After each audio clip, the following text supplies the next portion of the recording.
All right, so you know I'm here with the one and only. If you can tell people just 4 facts about yourself, what would they be? So, one, I took French for 5 years. All I remember is how to say hello. Bonjour. Second fact is I am a product of an HBCU. I went to and I attended Florida A&M University. Shout out to my Rattlers and the Marching 100. Third fact, I studied international law and counterterrorism in the Netherlands. I did a study abroad, which was the best experience I've ever had in terms of international travel. Fourth fact, I won most talkative in 5th grade and cleanest desk, I might add. So we all know that there's a lot of quote unquote haters in this world. You know what I'm saying? You mentioned that you weren't the biggest fan of how people reflected on who you were as an individual and the visual that came with you as well. So how do you believe that your impact can help other young ladies across the world inspire others with their story as well?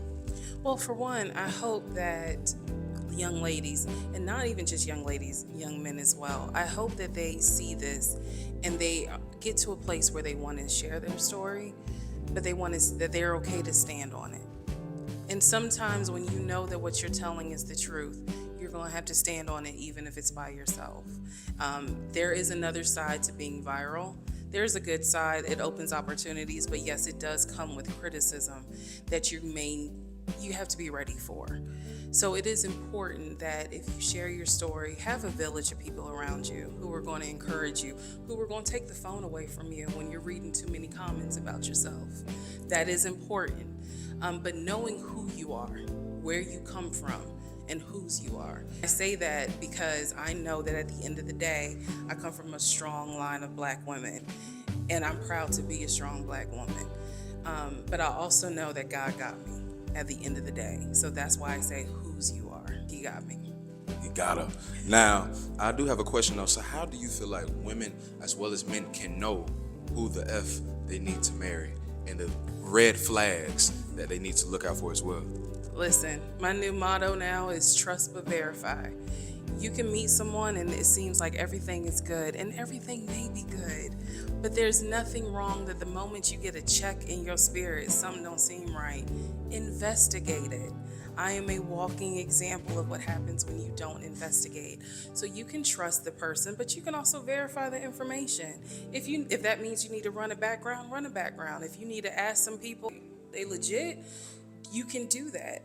There's nothing wrong with the day and age that we live in verifying who you are spending your intimate and personal time with. Nothing wrong with that. So that's what I advocate for men and women. Trust, but verify. All right. When it came to you attending an HBCU, how did that help you reflect on who you were as an individual? Well, I will say this. FAMU made me. Like when I left to high school and I went to FAMU, I was a naive, Backstreet Boy loving, Marietta, Georgia freshman. And FAMU taught me not only about heritage, about legacy, it taught me who I am as an African American within the United States. And that is something that I will always represent FAMU because of what I learned there was far beyond the classroom. And I feel that way about any HBCU. I'm an advocate for HBCUs because, again, I feel like I was made from one. So I hope that my experience at FAMU, it taught me how to stand on who you are. It took a few years, but I do feel like if you can grasp that lesson in your 20s, you were unstoppable. I kind of grasped it in my 30s, but I feel like the younger that you are, when you grasp who you are and you know what you stand on, what you will fight for, I think you're unstoppable. My last question is, when it comes to women and men for relationships, what is 3 characteristics that everyone needs to have within themselves before they jump into one? 3 characteristics. I would say number 1, be ready to leave if it doesn't sit right with you. It's hard to put that in terms of a characteristic, but being okay by yourself, right? Having integrity, and of course, being honest. And if you're not getting honesty, leave. Let me drop a tear.